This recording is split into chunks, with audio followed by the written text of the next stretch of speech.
चार दीपक आपस में बात कर रहे थे। पहला दीपक बोला, मैं हमेशा बड़ा बनना चाहता था, सुंदर और आकर्षक घड़ा बनना चाहता था, पर क्या करूं, जरा सा दीपक बन गया। दूसरा दीपक बोला, मैं भी अच्छी भव्य मूर्ति बनकर किसी अमीर आदमी के घर की शोभा बढ़ाना चाहता था, पर क्या करूं, कुम्हार ने मुझे एक छोटा सा दीपक बना दिया। तीसरा दीपक बोला, मुझे बचपन से ही पैसों से प्यार है, काश मैं गुल्लक बनता तो हमेशा पैसों से भरा रहता, पर मेरी किस्मत में ही दीपक बनना लिखा होगा। चौथा दीपक खामोश रहकर उनकी बातें सुन रहा था।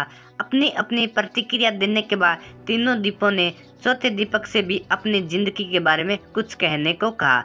चौथे दीपक ने कहा, भैयों, कुमार जब मुझे बना रहा था तो मैं बहुत खुश हो रहा था, क्योंकि वह मुझे बनाते वक्त प्रसन्न था।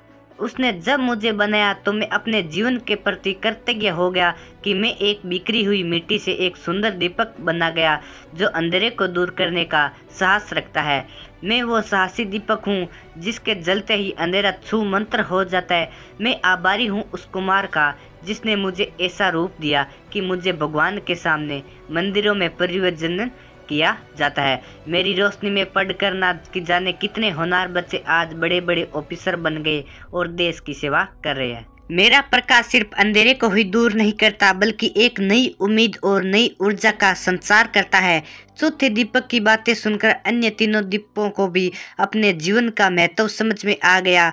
दोस्तों, अक्सर हम इंसान जो मिलता है या जो हम हैं उससे संतुष्ट नहीं होते। उन तीन दीपकों की तरह अपने कुम्हार यानी ईश्वर से शिकायत करते रहते हैं, लेकिन अगर हम ध्यान से देखो तो हमारा जीवन अपने आप में बहुत महत्वपूर्ण और हम जो है उसी रूप में जीवन को सार्थक बना सकते हैं। इसलिए चौथे दीपक की तरह हमें भी उसमें संतुष्ट होकर अपना श्रेष्ठ जीवन जीने का प्रयास करना चाहिए। दोस्तों, आपको यह हिंदी कहानी अच्छी लगी हो तो हमारे चैनल को सब्सक्राइब जरूर करें और इस वीडियो को लाइक जरूर करना। जय हिंद, वंदे मातरम।